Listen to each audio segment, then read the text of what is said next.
நாமத்துக்கு மகிமை உண்டாவதாக. இந்த புதிய ஆண்டிலே, இந்த ஆண்டின் முதல் கர்த்தருடைய நாளிலே உங்களோடு இருப்பது மிகுந்த மகிழ்ச்சி.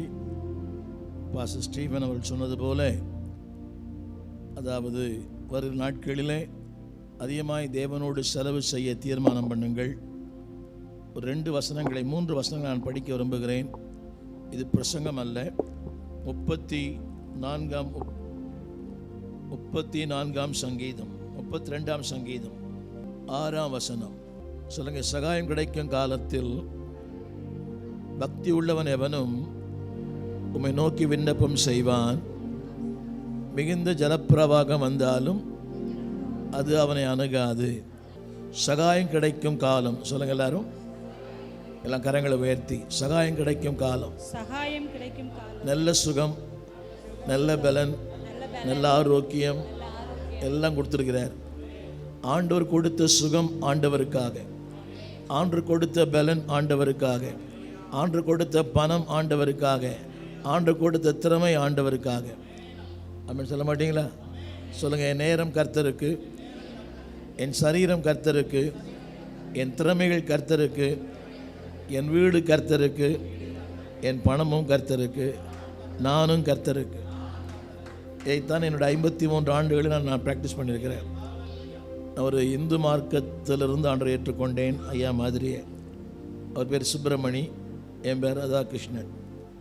எங்கள் அப்பா பேர் பாலசுப்ரமணி. அவரோடு 45 ஆண்டுகளுக்கு மேலாக எனக்கு ஒரு பழக்கம். இன்னைக்கு காலையில் அவரை பற்றி என்னுடைய திருச்சபையில் பேசினேன். சொல்லுங்கள், சகாயம் கிடைக்கும் காலம். அடுத்த வருஷம் இருப்போமா தெரியாது, உங்களுக்கு என்ன நடக்கும் தெரியாது. சொல்லுங்கள், சகாயம் கிடைக்கும் காலம். பக்தி உள்ளவன் எவனும் உம்மை நோக்கி விண்ணப்பம் செய்வான். உங்களுக்கு தெரியுமா, ஜெபிக்க முடியாத நேரங்கள் உண்டு, ஜெபிக்க முடியாத காலங்கள் உண்டு, ஜெபிக்க முடியாத சூழ்நிலைகள் உண்டு. நான் சில ஆண்டுகளுக்கு முன்பாக அப்போலோ மருத்துவமனையில் ஒரு 10 அடைப்பு, எனக்கு ஒரு 5 வெயின்ஸ் உள்ளே போட்டிருக்குது, 5 குழாய்கள் எக்ஸ்ட்ரா போட்டிருக்குது. ஒரு 3 மாதங்கள் படுத்த படுக்கையில் இருந்தேன். ஜெபிக்க ஆசை, ஜெபிக்க முடியாது. வேதம் வாசிக்க ஆசை, வேதம் வாசிக்க முடியாது. இங்கேருந்து ஒரு பெரிய ஓப்பன் ஹார்ட் சர்ஜரி, இந்த 2 பக்கமும் நரம்பு எடுத்து இப்படியே படுத்து படுத்து பெட்டில் அப்படி பெட் சோர் வந்து ரொம்ப ஆசை ஜெபிக்கணும்னு. இதற்கு மத்தியில் என்னுடைய குரல் வலைகள் நொறுக்கப்பட்டது. எனக்கு 2 மணி அனஸ்தீசியா கொடுத்துட்டாங்க. என்னுடைய ஆப்ரேஷன் வந்து காலையில் 5:30 மணிக்கு. ஸோ எனக்கு ஒரு 4:30 மணிக்கு அனஸ்தீசியா கொடுத்தாங்க. ஆனால் எனக்கு ஆப்ரேஷன் 5:30 மணிக்கு நடக்கலை, மாலை 5:30 மணிக்கு நடந்துச்சு. அதுக்கு மத்தியில் ஒரு அன்றைய தமிழகத்தில் இருக்கிற ஒரு மந்திரிக்கு பைபாஸ். ஸோ திரும்ப எனக்கு இன்னொரு முறை எனக்கு அனஸ்தீசியா கொடுத்தாங்க. அவருடைய விளைவு என்னவென்றால், என்னுடைய ஓக்கல் கார்டு அப்படியே நொறுங்கி போச்சு. 3 மாதங்கள் பேச்சு, அதாவது காற்று வரும் ஆனால் பேச்சு வராது. எழுத்தின்படியாக ஊமையனாக இருந்தேன். இசைக்கல் வசனம் இருக்குது, நீ சில காலம் ஊமையனாக இருப்பாய். லிட்ரலாக என் அழுகைக்கு அளவே இல்லை, அழுவேன். ஏன்னா இத்தனை வருஷம் ஊழியம் பண்ணுறேன். ஒரு ஊழியனுக்கு முக்கியம் எது? சப்தம். சப்தமே இல்லை, அழுவேன். ஆனால் அப்போ கூட ஆனால் எனக்கு ஒரு கதை கொடுத்தார். ஒரு புக்கு எழுதினேன். என்ன புக்கு தெரியுமா? நல்ல தேவன் நன்மையான காரியங்களை தீமையான நேரங்களிலே செய்வார். சொல்லுங்கள் எல்லாரும். ஆமென். இதை பாஸ்டர் அம்மாவுக்கும் பாஸ்டர் ஸ்டீவனும் சொல்ல நம்புகிறேன். Good God will do good things out of bad time. அந்த புக்கை ஃபாதர் பெர்க்மேன்ஸ் வெளியிட்டார். அந்த 3 மாதம் நான் சும்மா இல்லை, இப்போ நான் எழுதிட்டே இருக்கிறேன். ஒரு நாளைக்கு 5 பிரசங்கம் பண்ணுறேன். யூடியூப்பில் 3500 பிரசங்கம் பண்ணியிருக்கிறேன். மக்கள் கேட்குறாங்களே இல்லையோ, சகாயம் கிடைக்கும் காலம். குரல் கொடுத்துருக்கிறாரு, சுகம் கொடுத்துருக்கிறாரு, பலன் கொடுத்துருக்கிறார். சொல்லுங்கள், சகாயம் கிடைக்கும் காலம். என்ன பண்ணுங்க? ஜெபம் பண்ணுங்க, சபைக்கு வாங்க, ஆராதியுங்க. ஆனால் அடுத்த வசனம் போட்டிருக்குது, அதுக்கு பிறகு ஒரு வார்த்தை இருக்குது. அதில் ஒரு வார்த்தை படித்து பாருங்க. 6ஆம் வசனம், விண்ணப்பம் செய்வான் அப்பொழுது சத்தமா. சகாயம் கிடைக்கும் காலத்தில். இதான் சுனாமி. என்னது? சுனாமியினுடைய தமிழாக்கம் தான் ஜலப்பிரவாகம். எத்தனை இது புரியும் தெரியல. சுனாமி இப்போ தான் வந்துச்சு, ஆனால் பைபிள் ஏற்கனவே போட்டுருது. என்றைக்கோ ஒரு நாள் சுனாமி வருது, நம்ம வீட்டில் அடிக்கடி வருது. வர வரைக்கும் வந்துச்சு. இப்போ இல்லைங்க, இந்த சபைக்கு வரீங்களே அது வரைக்கும் சுனாமி இருந்துச்சு இல்லையா? போலாமா வேணாவா? மழை பெய்யுது, மழையில் நனைஞ்சா என்னுடைய சளி பிடிக்கும், ஜுரம் வரும். கவனிங்க, எல்லாம் காரணம் சொல்லுங்கள். மிகுந்த ஜலப்பிரவாக வந்தாலும் அது அணுகாது. ஏன் தெரியுமா? நான் ஏற்கனவே தேவனை தேடி இருக்கிறேன். அடிக்கடி சொல்லுகிறேன், கவனிங்க. You are not spending the time for 21 days, you are investing your time. எல்லாம் சொல்லுங்கள், நான் நேரத்தை செலவழிக்க வரலை, நான் நேரத்தை முதலீடு செய்ய வந்திருக்கிறேன். என்னுடைய 17 வயசில் முதலீடு பண்ணேன். இன்றைக்கி 71 வயசு. இன்னை வரைக்கும் அந்த முதலீடை கர்த்தர் பாதுகாக்கிறார். நேற்று தான் எனக்கு பிறந்தநாள், என்னுடைய 71 பிறந்தநாள். ஆனால் ஒவ்வொரு நாளும் எனக்கு தெரியும், I am not spending my days, I am investing my days. ஆமென் சொல்ல மாட்டிங்களா? சொல்லுங்கள். இன்னொரு வருஷம் கூட படிக்க விரும்புகிறேன். தானியேல் 1:6-8 அதில் ஒரே ஒரு வார்த்தை. தானியேல் ராஜாவின் போஜன பந்தியினாலும் அவர் பானம் பண்ணும் திராட்சை ரசத்தினாலும் தன்னை தீட்டுப்படுத்தல் ஆகாது. ஒரே ஒரு வார்த்தை சொல்லுங்க. அவன் தன் இதயத்திலே தீர்மானம் பண்ணினான். இந்த புது வருஷத்தில் தீர்மானம் பண்ணுங்க. சொல்லுங்க, தன் இதயத்தில். என்னுடைய செய்தியினுடைய தலைப்பு என்னவென்றால் பின்னால் பேசுவேன். சொல்லுங்க, இன்றைய தீர்மானம் நாளைய வாழ்க்கை. ஆங்கிலத்தில் ஒரு பழமொழி இருக்கிறது, my decision will determine my destiny. சொல்லுங்கள், இன்றைய தீர்மானம் நாளைய வாழ்க்கை. புரிய நினைக்கிறேன்ல? இப்போ நீங்கள் வந்தீங்களே, தீர்மானம் காலையில் சாயங்காலமே தீர்மானம் பண்ணியிருப்பீங்க நீங்கள் ஆலயத்துக்கு போகணுன்னு. தீர்மானம் இல்லாத வாழ்க்கை அர்த்தமற்ற வாழ்க்கை. எல்லாம் சொல்லுங்கள், இன்றைய தீர்மானம் நாளைய வரலாறு. அதை போடுவாங்களான்னு தெரியல. My decision will determine my destiny. என் வாழ்க்கையை அதாவது நிர்ணயிப்பது என்னுடைய தீர்மானம். என்ன சொல்லுங்கள், அவன் தன் இருதயத்தில் தீர்மானம் பண்ணினான். அவன் யார் தெரியுமா? ஒரு அடிமையாய் கொண்டு வரப்பட்ட ஒரு மனிதன். எருசலேமில் இருந்து பாபிலோனுக்கு ஒரு அந்நிய தேசத்துக்கு அடிமையாய் கொண்டு வரப்பட்டவன். சாதாரண நாள் இல்லை. 3ஆம் வசனம் அது போடுவீங்களா? 3ஆம் வசனம் அதில் போட்டிருக்குது, அழகானவன். என்னங்க? அழகானவன். 2வது, ஞானத்திலும் தேறினவன், அறிவில் சிறந்தவன், நிபுணன். ஹலோ, என்ன பாருங்க, இத்தனை குவாலிட்டிஸ் இருந்தாலும் அவனுக்கு தீர்மானம் பண்ணா, நான் இப்படி தான் வாழ்வேன். எல்லாம் சொல்லுங்கள், எப்படி சொல்லுங்கள், எப்படி வேண்டுமான வாழலாம் அல்ல, வாயை திறந்து இப்படி தான் வாழணும், இப்படி தான் சம்பாதிக்கணும், இப்படி தான் செலவு பண்ணணும். இன்னொரு மாதிரி சொல்லுங்கள், இன்றைய தீர்மானம். அதில் போட்டதில் தீர்மானம் பண்ணினான். சத்தமாக சொல்லுங்கள். அதனுடைய விளைவு என்ன தெரியுமா? 6ஆம் அதிகாரம் கடைசி வசனம். தரியு ராஜ்யபார காலத்திலும் பெர்சியன் ஆகிய கோரேசுடைய ராஜ்யபார காலத்திலும் தானியேலின் காரியம் ஜெயமாக. எல்லாம் சொல்லுங்க, என் தீர்மானம். சத்தமாக சொல்லுங்க. என் வாழ்க்கையை மாற்றும், என் தலையெழுத்தையே மாற்றும், என் குடும்பத்தையே மாற்றும்.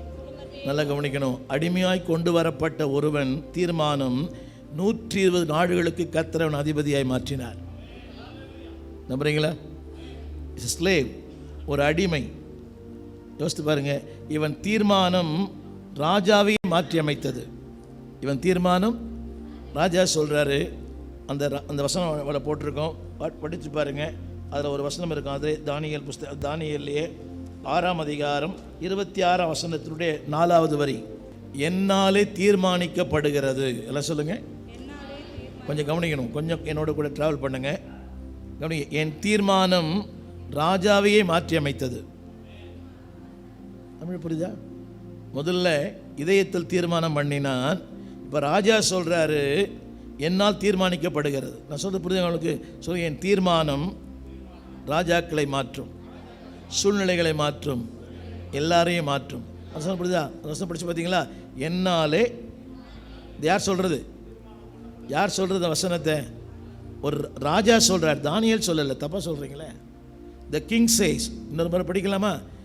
யாவரும், 2வது வரி, யாவரும் தானியேலின் தேவனுக்கு முன்பாக நடுங்கி பயப்பட வேண்டும் என்று என்னாலே. இது ரெண்டு சேர்த்து படிக்கணும். அவன் தீர்மானம் யாரை மாற்றுது இப்போ? You understand? See, in other word, your commitment will influence to others. சொல்லுங்க, என் தீர்மானம் என் கணவனை மாற்றும், என் மனைவியை மாற்றும், என் சூழ்நிலையை மாற்றும், இல்லாமையை மாற்றும், என் வெறுமையை மாற்றும். யோசித்து பார்த்தீங்களா? இப்போ ராஜா தீர்மானம் பண்ணுறாராம். ஆமேன்னு சொல்ல மாட்டீங்களா? புரிஞ்சவங்க ஆமேன்னு சொல்லணும்.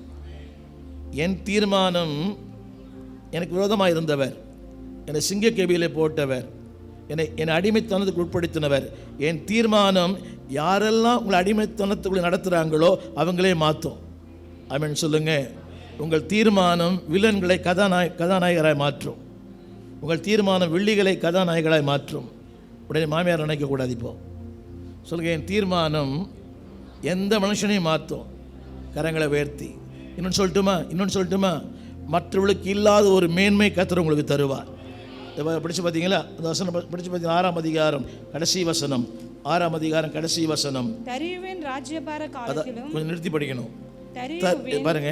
தரிவின் அந்த தரியு ராஜ்யத்தில் இல்லாத ஒரு அமைதி, பெர்சியா ராஜ்ய காலத்தில் இல்லாத அமைதியை கர்த்தர் என் காலத்தில் தருவார்.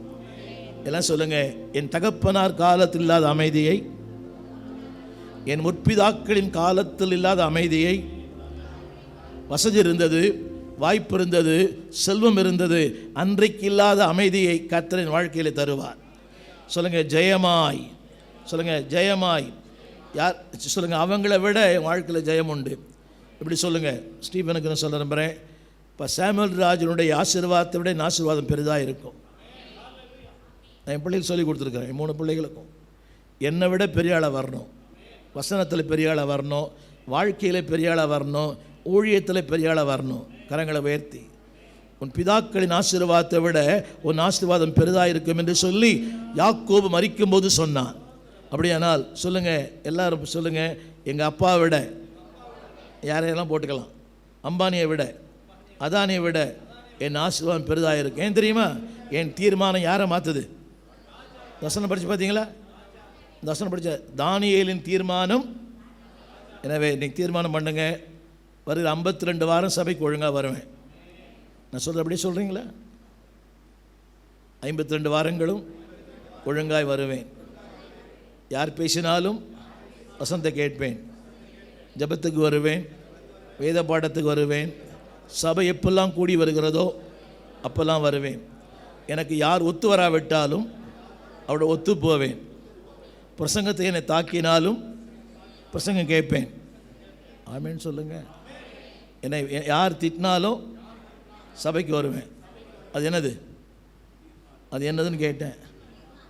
இப்போ அவர் எனக்கு ஒத்து வரல, ஆனால் கர்த்தர் ஒத்து வரார். சொல்லுங்கள், யாரோடு ஒத்து போவேன்? சத்தமாக சொல்லுங்கள். யார் பேசினாலும் கவனமாய் கேட்பேன், யார் பேசினாலும் ஆமேன்னு சொல்லுவேன். சொல்லுங்கள், இன்றைய தீர்மானம் நாளைய வாழ்க்கை. உங்கள் தீர்மானம் யாரை மாற்றும்? சத்தமாக உங்கள் ஓனரையே மாற்றிடும். அவர் உங்ககிட்ட வந்துடுவார். ஆமேன். புரியுதா உங்களுக்கு? கவனிங்க. கெபியில் போட்டவன் தூங்குறான், போடப்பட்டவன் தூங்குறான், ஆனால் போட்டவன் தூங்கலை. கெபியில் போட்டவன் தூங்குறான், ஆனால் போடப்பட்டவன் தூங்குறான். ஆனால் போட்டவன், அவனை அது காரணமாக இருந்தவன்.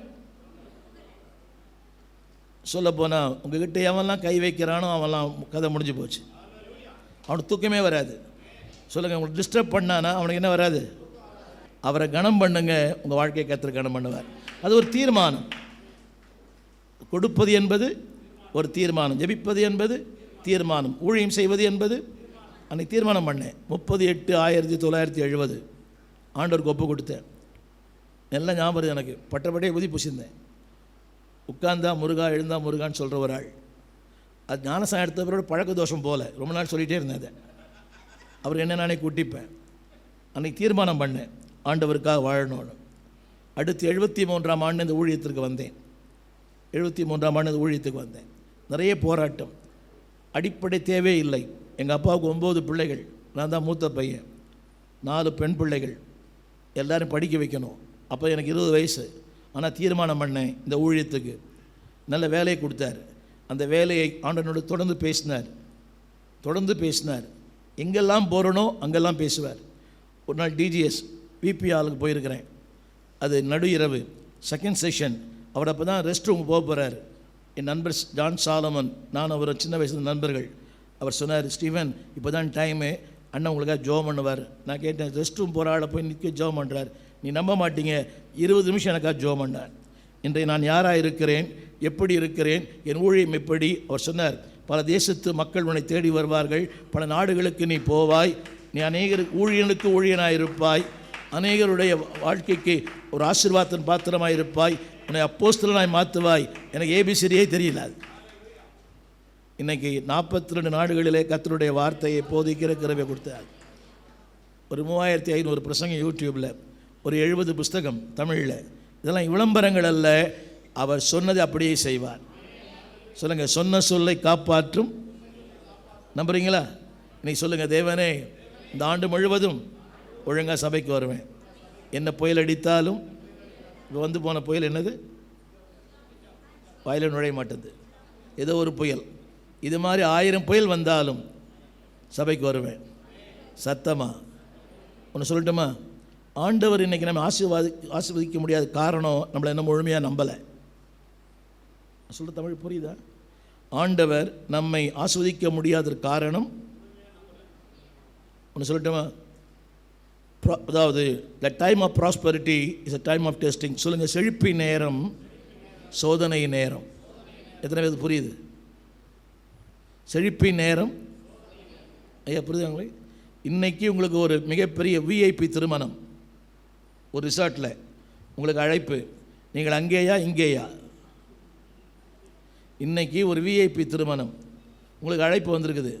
புரியுதா உங்களுக்கு? ரொம்ப நல்ல ஏறக்குறைய 3500 சாப்பாடு. அது நீங்கள் அங்கேயா இங்கேயா? என்னடி பார்க்குறீங்க? அப்படியா? நீங்கள் 1000-ல் ஒருவர். சொல்ல அதெல்லாம் எனக்கு முக்கியம். ப்ரையாரிட்டிஸ் அண்ட் ப்ரையாரிட்டிஸ் எனக்கு தான் முக்கியம். இதான் என் வாழ்க்கையில் எனக்கு அறிவு தெரிஞ்சு இந்த 53 ஆண்டுகளில் 1 அல்லது 2 ஆராதனை தவிர நான் சபையை விட்டதே இல்லை. நான் விசுவாசம் இருந்த போதும் கூட எனக்கு 2 சகோதரர்களுக்கு திருமணம் நடந்துச்சு, இந்து திருமணம். அன்னைக்கும் நான் ஆலயத்துக்கு போயிருக்கிறேன். நான் சொல்ல வந்த கருத்து, சொல்லுங்கள், எல்லாம் முக்கியம், முக்கியங்களில் அவர் ரொம்ப முக்கியம். சத்தமாக சொல்லுங்கள். ஒன்று சொன்னால் கோச்சிக்க மாட்டிங்களே. இன்றைக்கி சாரி, இப்போ வேலையை விட்டார். நீங்கள் ஒரு முக்கியமான டியூட்டியாக உங்களுக்கு. இன்றைக்கி போனால் ட்ரிபிள் 3 சம்பளம் கிடைக்கும். உள்மனம் என்ன சொல்லும்? சபை என்றைக்கு தான் இருக்குது, இது 3 சம்பளம் இன்றைக்கி போனால். அது முக்கியமான ஆள். புரியுதா உங்களுக்கு? இந்த ப்ரொமோஷன் காத்திருக்குது. அதை விட இது மேலானது. ஆண்டவருக்கு முன்னுரிமை தாருங்கள், கர்த்தர் உங்களை முன்னுரிமைப்படுத்துவார். அதில் ஒரு வசனம் படித்தேன் நான், ராஜாவின் போதனத்தினால் தன்னை திட்டுப்படுத்தக்கூடாது. என்ன சாப்பாடு அது? எப்படி நம்ம வீட்டு ரசம் சோறா? நம்ம வீட்டு டெய்லி அதே காரக்குழம்பு, என்ன அதே கருவாட்டு குழம்பு, அதே சாம்பார். என்னடி பார்க்குறீங்க? அதே சாம்பார், அதே கோஸு, அதே முட்டை, அதாவது உருளைக்கிழங்கு, டெய்லி தான். ஆனால் ராஜாவின் போஜனம் எப்படி இருக்கும்? ஆனால் அந்த ராஜாவின் போஜனத்தை தொடக்கூடாதுன்னு அவன் தீர்மானம் பண்ணினான். ஆமென் சொல்லுங்கள். அதனால தான் அந்த ராஜா 120 நாடுகளுக்கு அவன் அதிபதியாய் மாற்றினார். ஐயா சொல்லுங்கள், எல்லாம் நான் சேலஞ்ச் பண்ணுறேன். இன்றைய தீர்மானம் நாளைய வாழ்க்கையை மாற்றும். உங்கள் தீர்மானம் பாருங்கள், நீங்கள் எட்டாத உயரத்தை உங்களை கொண்டு போகும். ஆபக்குக்கு 1:5, ஆபக்குக்கு 1:5. விவரித்தாலும் விசுவாசிக்க முடியாத ஒரு கிரியையை உங்கள் நாட்களிலே கர்த்தர் செய்வார். எல்லாம் சொல்லுங்கள், எல்லாம் சொல்லுங்கள், எல்லாம் என்னோட சொல்லுங்கள். இந்த புறஜாதி ஜனங்கள் என்னை பாருங்கள், ஸ்க்ரீனில் பாருங்கள் பிரதர், சொல்லுங்கள், என்னை பார்த்து ஆச்சரியப்பட்டு பிரமிப்பாங்க. இப்படி சொல்லுங்கள், புறஜாதியார் என்னை பார்த்து ஆச்சரியப்பட்டு பிரமிப்பார்கள். கரங்களை உயர்த்தி நம்புறீங்களா? பாஸ்டர்மா நம்புறீங்களா? இதே உலகத்தில் உங்களை பார்த்து ஆச்சரியப்படுவாங்க. சாமுவேல் ராஜா விட பாஸ்டர்மா நல்லா சூப்பராக பிரசங்கம் பண்ணுறார். என்ன பார்க்குறீங்க?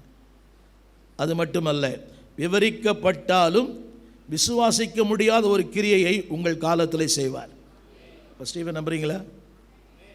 உங்கள் தகப்பனார் காலத்தை விட, புரியுதா உங்களுக்கு?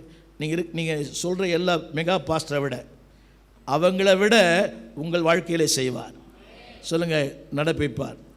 சொல்லுங்கள், ஆச்சரியப்படுற அளவுக்கு, சத்தமாக சொல்லுங்கள், பிரமிக்கத்தக்க அளவுக்கு. அவனா இவன், அவன்தான் இவன், அவளா இவள், அவள்தான் இவள். ஆமீன் சொல்ல மாட்டீங்களா? சொல்லுங்கள், நம்பவே முடியல, நம்பவே முடியல. நம்ப முடியாத ஒரு கிரியைகளை உங்கள் நாட்களில் செய்வாராம். அது ஆங்கிலத்தில் போட்டிருக்குது, I will work a work in you. இதோட ரொம்ப நல்லா இருக்குது, I will work a work in you. உன்னிலே ஒரு பெரிய கிரியை செய்ய போகிறேன். கரங்களை உயர்த்தி ஆமீன் சொல்லுங்கள். சொல்லுங்கள், இதே உலகத்தில், இதே சென்னையில், இதே அடையாறில், இதே திருவான்மியூரில் புறஜாதிகள் என்னை பார்த்து ஆச்சரியப்படுற அளவுக்கு கர்த்தரை மாற்றுவார். கேட்குறாங்கல்ல, என்னங்க எப்போ பார்த்தா சந்தோஷமாக இருக்கிறீங்க, பாட்டு பாடினே இருக்கிறீங்க, உங்கள் வீட்டில் சண்டையே வரல, ஆமீன் சொல்ல மாட்டீங்களா? என்ன நீங்கள் சொல்லிட்டு போங்க, திருப்திக்கு சொல்லிட்டு போங்க. சொல்லுங்கள், இவ்வளோ சந்தோஷமாக இருக்கிறீங்களே, என்னங்க இவ்வளோ சந்தோஷமாக இருக்கிறீங்க, ஒன்றுமே இல்லைங்க, ஆமீன் சொல்ல மாட்டீங்களா? கையில் காசு இல்லை, கடன் கொடு. இந்த சென்னை வாழ்க்கை எப்படி தெரியுமா? ஃபர்ஸ்ட் பீஸ் கோல்டன் வீக், என்றும் ஆனந்தம்.